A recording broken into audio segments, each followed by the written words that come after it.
Mark Massaroni and Marvin Leroy come up now. Collegiate ball locally at Siena, and Marvin is, probably the best pitcher they ever had there, and Mark, in our research on and people that are nominated for induction, when I would call people, they would say every time he got up in a clutch situation, he got the game-winning hit. And this went on, and there's people here tonight that came to see him. Don Birdie's here, Doug O'Bray's here from San Diego for Mark. Freddie Pigeon's here, prior inductee. And time and time again, when I spoke to people, the accolades that these two gentlemen got, not for being great baseball players, but for being great people, was really impressive. So I'm going to bring Marvin up first because he promised me he'll be under 10 minutes. So Marvin, it's all yours. Thank you, Rennie. And thank you to the committee and others, and to all of you for being here tonight. Actually, Rennie told me I had 6 minutes. So if he told the rest of you 10, count yourself blessed yet again. He knows me too well. We live in the same town. He knows me as a former politician. You don't give a mic to a politician and expect him to finish in 6 or 10 minutes, but I will be brief. And especially since Mark gets to follow me, that's a real treat for the two of us to be able to go in together and to be amongst many from Siena College and from the Sons of Italy, a team that we played for in the summer ball. Great teams, for sure. Rennie said, tell people why you love the game. And that's pretty easy for somebody who's had baseball as a part of his life, really from the beginning. I mean, I was born into a baseball family. My parents were kind of local legends. As an 11-year-old, I'm at spring training with my grandfather and father for the New York Mets in St. Petersburg. If you remember back then, Cleon certainly remembers those days. You could literally walk on the field back then as a fan and interact with the players. And I have this brochure, which was kind of my itinerary of the day. And this was, I don't think Cleon was there yet because it was pitchers and catchers at that point. We were there a little bit earlier in the scheduled season at that time. This would have been, I think it was actually 72, which was the year that Gil Hodges passed away, so about a month or two later. By the way, less than a month for Gil to go in the hall. So let's all pray for that. So, I'm on the field. Now I'm an 11-year-old kid playing ball, Little League ball like everybody else, and I'm on the field with Gil Hodges and shaking hands with Yogi Berra, Tom Seaver, Jerry Kuzman, Nolan Ryan. And, how could you not be an impressionable, ball player to be carried, from that moment onto something bigger than that? I still obviously have that wonderful brochure. Imagine what that would be worth on eBay today with those autographs. And you kind of just go from there. And just to tell a few stories, my collegiate career, I pitched against some pretty good teams at Siena, beat some good teams, but the team that I always remember and still hold as my greatest game ever was a game that I lost to St. John's University. A few St. Johnnies here tonight.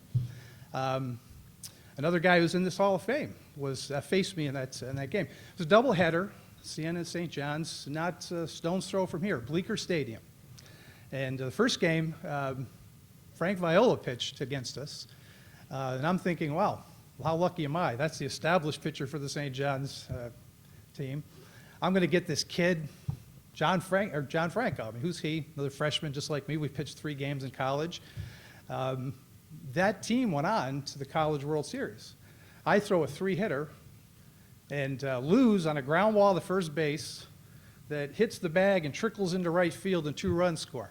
That, by the way, Mookie, is my little ground ball down the first baseline. It didn't go quite as well as yours. John Franco pitched a no-hitter that night. And you don't forget your no-hitters. I actually have bumped into John over the years. First time I saw him after that game, he's in San Francisco playing against the Giants. I'm in San Francisco working for a nonprofit, traveling. And we bumped into each other in FAO shorts and talked for like 20 minutes about his no-hitter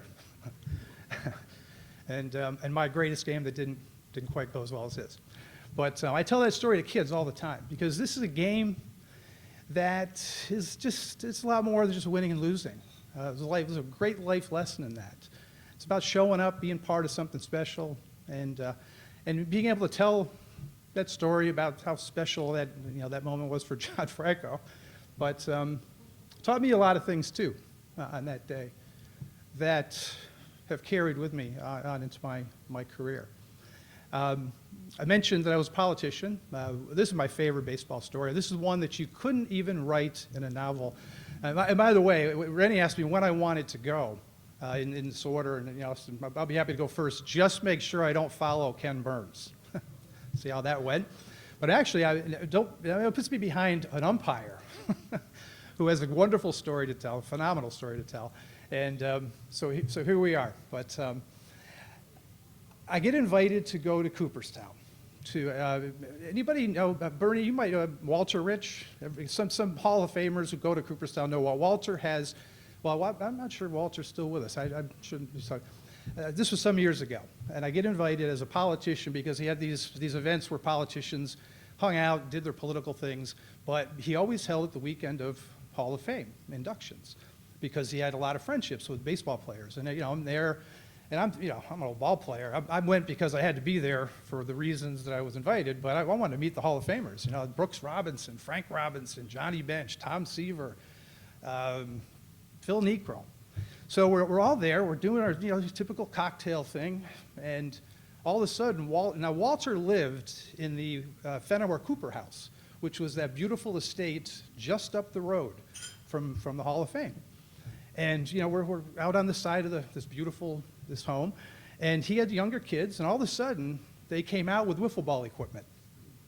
And ball players, we lasted about 15 minutes, and we're taking our jackets off, the ties came off, the shoes came off, and we're playing wiffle ball on the side of the house with his kids. I'm pitching to Brooks Robinson, Frank Robinson, Johnny Bench. I'm hitting off of Seaver and Niekro. Kind of a cruel little twist that God had, that the ball player who played college ball, who blew his arm out his senior year, never played professionally, had a chance to play some professional ball on that day. But the cooler thing is we're all 12 years old again, playing on the sandlot for the love of the game.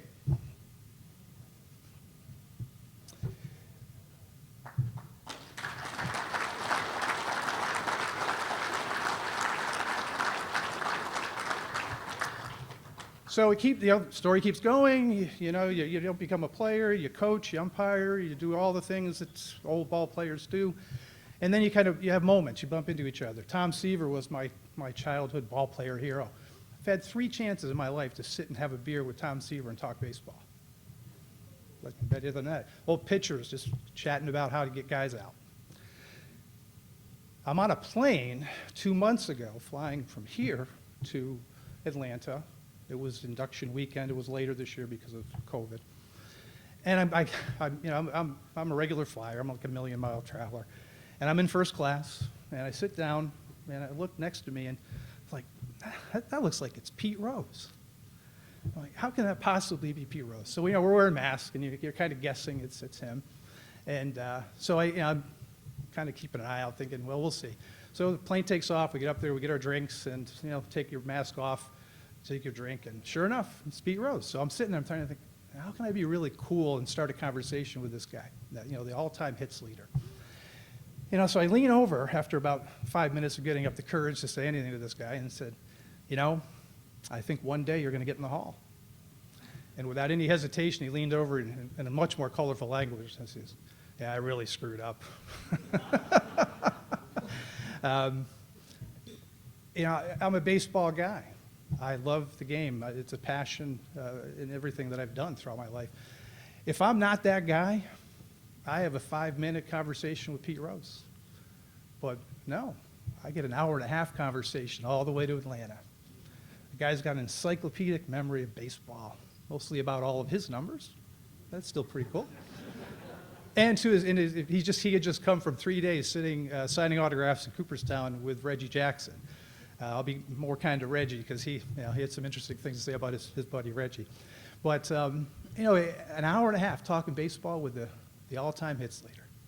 That's pretty cool for love of the game. So we land, and I'm thinking, all right, I'm not really the starstruck guy. I never remember to take the selfie. I never remember to get the autograph. But I'm thinking to myself, my kids will never believe this. So I said to him, I said, Pete, how about a selfie? So he takes his mask off, hams it up. We have a great photograph, and kind of became a little hit with the kids and social media. But again, if this game isn't part of me, I don't have that moment.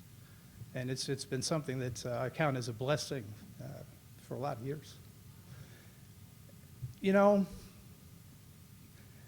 and some people have made reference to this tonight. Baseball is a game, surely. It's a sport. But we refer to it as a pastime. The definition of pastime is a glorious way to pass time agreeably. Why are we in such a hurry to speed up this game? We should be encouraging people to stay as long as they can, agreeably. Thank you very much.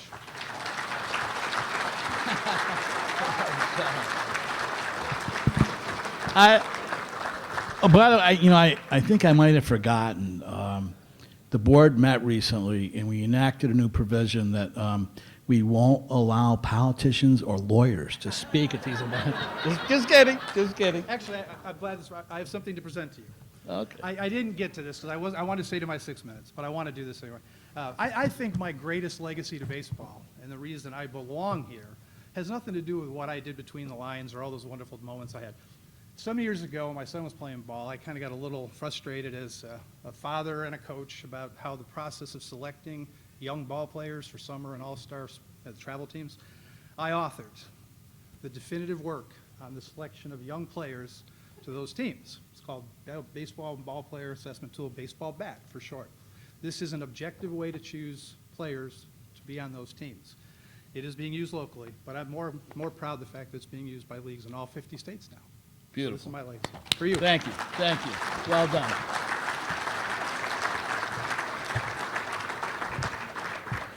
I have read this. It's really spectacular, too.